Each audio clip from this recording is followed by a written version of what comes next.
Like and subscribe and click the bell icon to get new video updates. Netflix's Space Force focuses more on great ensemble in Season 2. When we last saw Space Force, things weren't looking too great, and I say that as someone who recommended Season 1.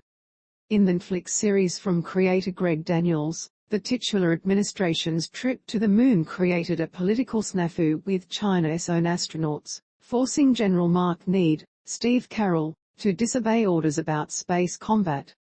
And in real life, the series was not the big success it had hoped to be, despite creating great chemistry between the likes of Carell, John Malkovich, Ben Schwartz, Diana Silvers, Jimmy O. Yang, Tawny Newsome, Don Lake, JayR Tinaco, and others.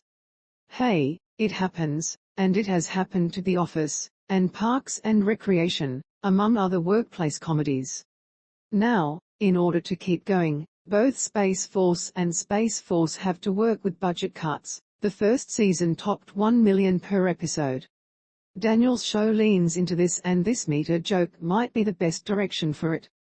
Carell's General Naird begins the season just barely keeping his job, while the larger governmental forces give him 4 months to prove the group's importance. That goal is not as interesting as what eventually happens, which is mostly a bunch of lighthearted, cozy nothingness. Season 2 brings in new co-showrunner Norm Hiscock, and works with a smaller crew and humbler plot lines that mostly only concern anyone inside the building. Aside from a few characters, it doesn't seem like much is missing.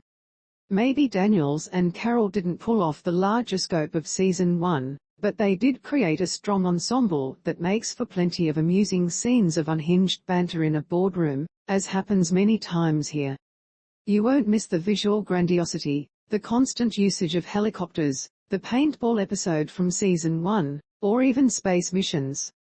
It isn't even that annoying when the product placement here is especially in your face, because that's part of the show's self-deprecating joke, directly referenced throughout the season. Space Force Season 2 is a little too sporadic with the laugh-out-loud moments, but there was never a moment in which I cursed having to return to the series. Instead, these episodes made clear more what is special about it. The performances are so entertaining in this laid-back environment that casually touts brainpower, especially when they work off each other over a silly conflict. Where else are we going to get a lovable nincompoop like Don Lake's Brad opposite the full-bodied intense geekery of John Malkovich's series Stealing Dr. Mallory?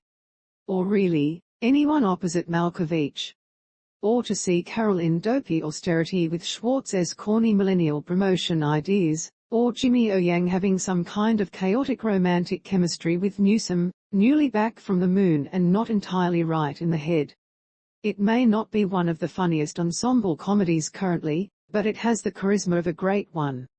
This season doesn't hit any stride, so much glide along, and sometimes surprise you with an extra goofy moment. It's a welcome joy to suddenly needle drop a Herb Alpert ditty, inaugurating a half of an episode dedicated to pranks.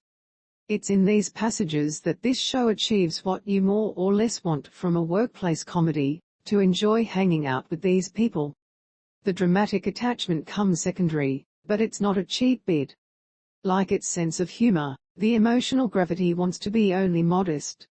Space Force is good, or good enough, with what matters most to it. All of Season 2 screened for review. Season 2 of Space Force is now playing on Netflix.